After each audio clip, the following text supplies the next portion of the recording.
Have you ever tried to do a copy of one of those famous paintings?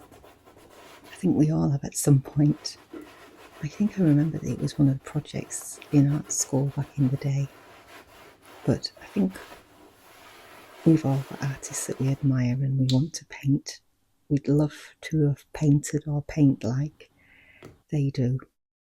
Or even them non-famous artists that we follow and think, oh wow, that really is their painting. We can recognise that it's their style. And then you look at your own work and think, anybody could have made this. And you start questioning yourself, is this my style? Have I found my style? Do I need to find my style? Does it look like mine?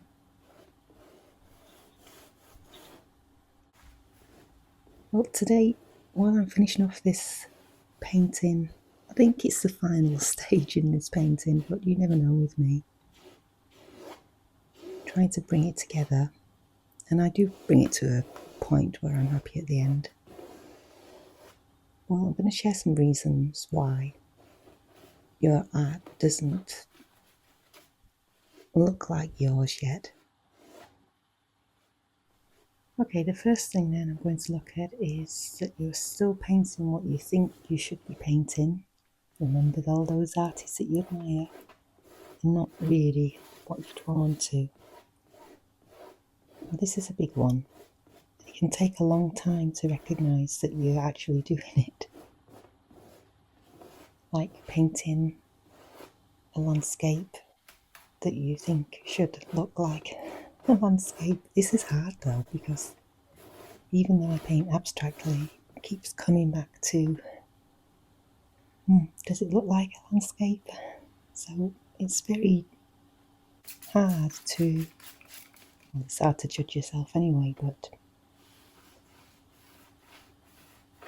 also I work in mixed media and you question yourself, is this what mixed media should look like?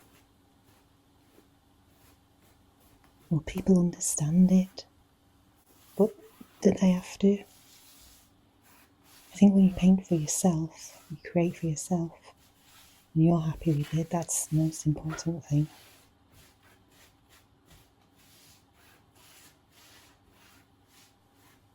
So what I'm drawn to with this painting, even though it is inspired by a landscape, or a seascape really,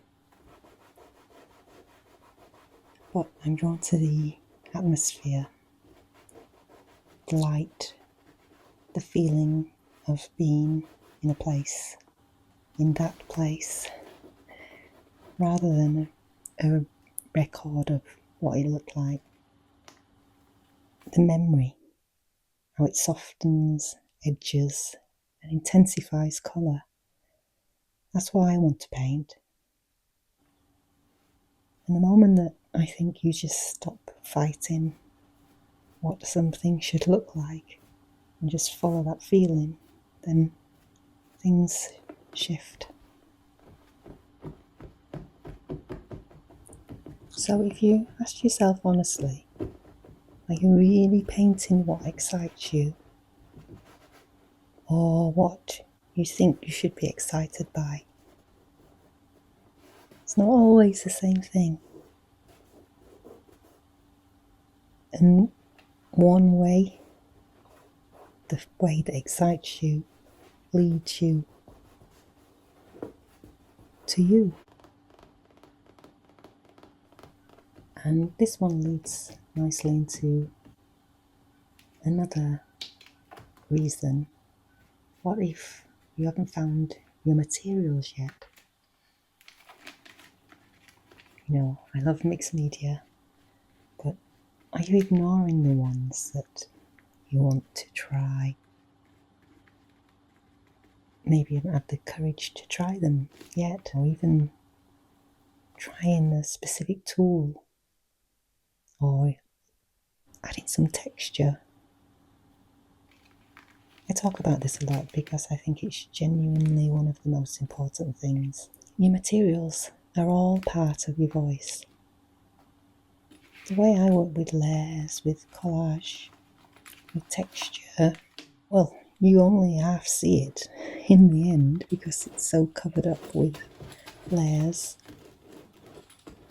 But nobody told me to do that. I'm not trying to copy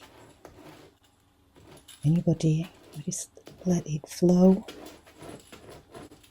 and follow intuition.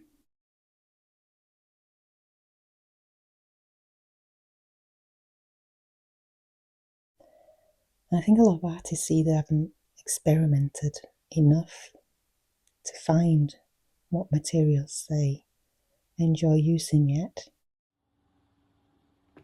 or maybe they've found them and they're second guessing it, but that's okay, or using them in one specific way and not testing them out, not breaking the rules, not going that one step further. You know how I love experimenting,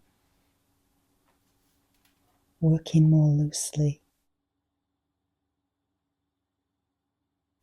not trying to be like somebody else.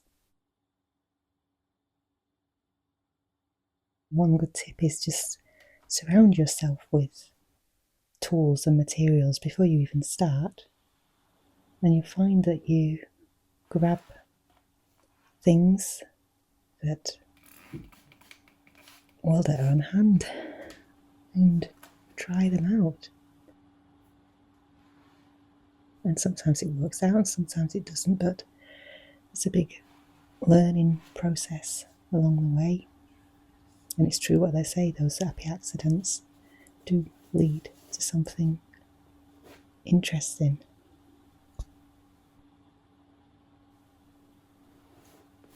So if you're trying to control the outcome, instead of just following the process,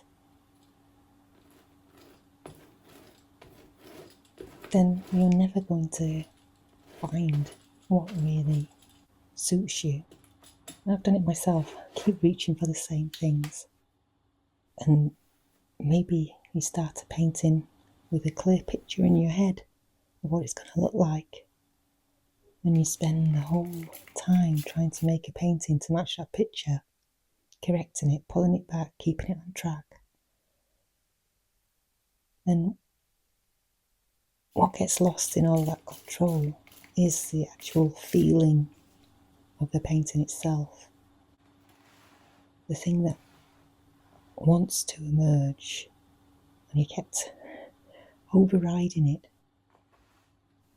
With this painting, or from when I visited Biarritz, I started with a photo, but I let the photo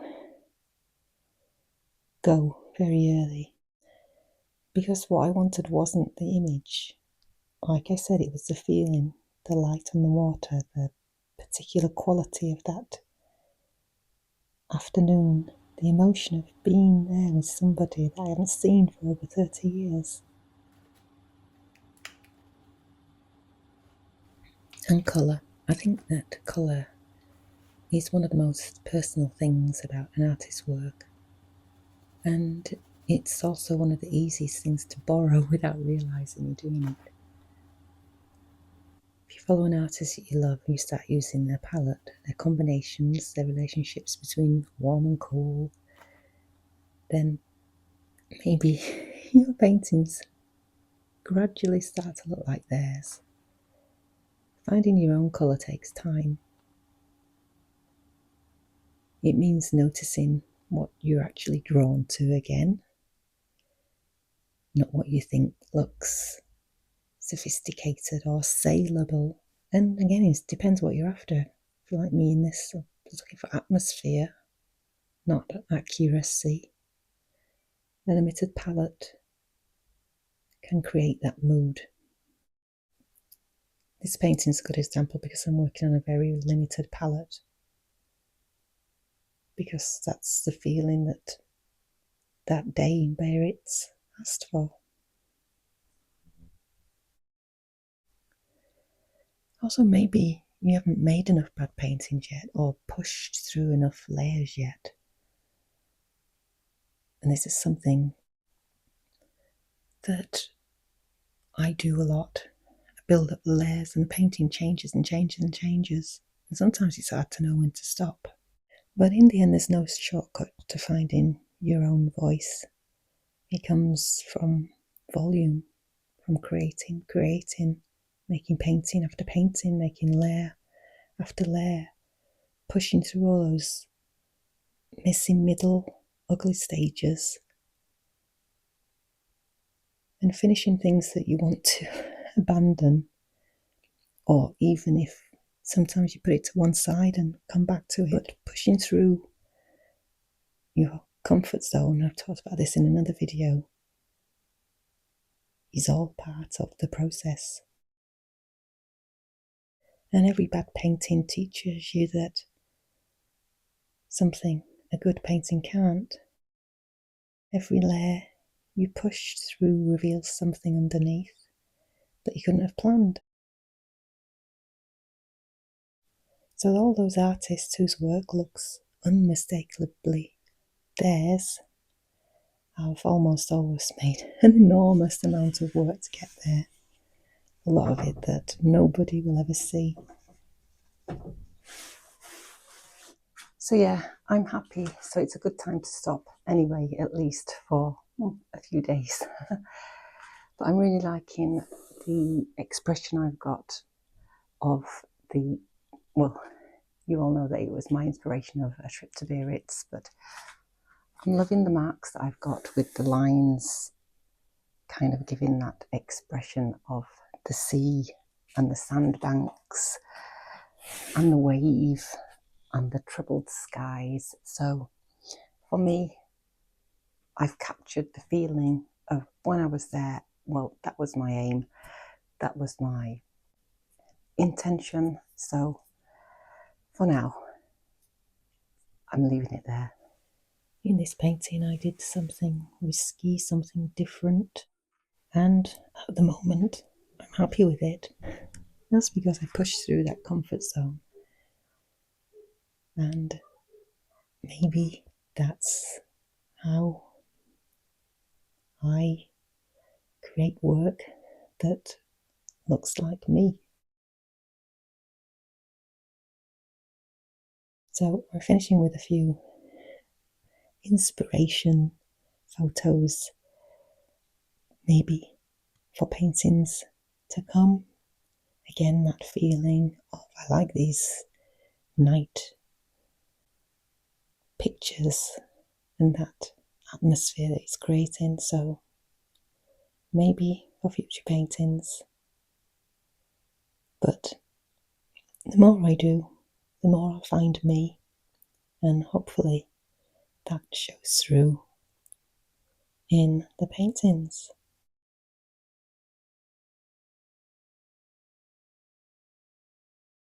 If what I'm saying resonates with you, and maybe you want to try going a little bit deeper, then I've got a course connecting through mixed media layers of meaning that's about this journey, finding your own language, working in layers through mixed media, making personal connections. And well, I'll leave you to look at it. I'll leave the information in the description.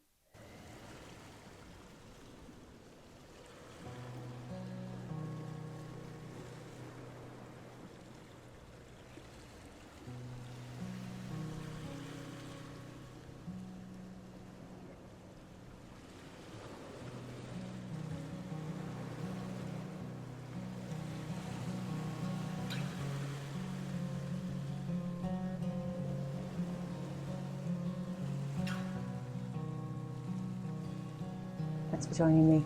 I'll see you next time.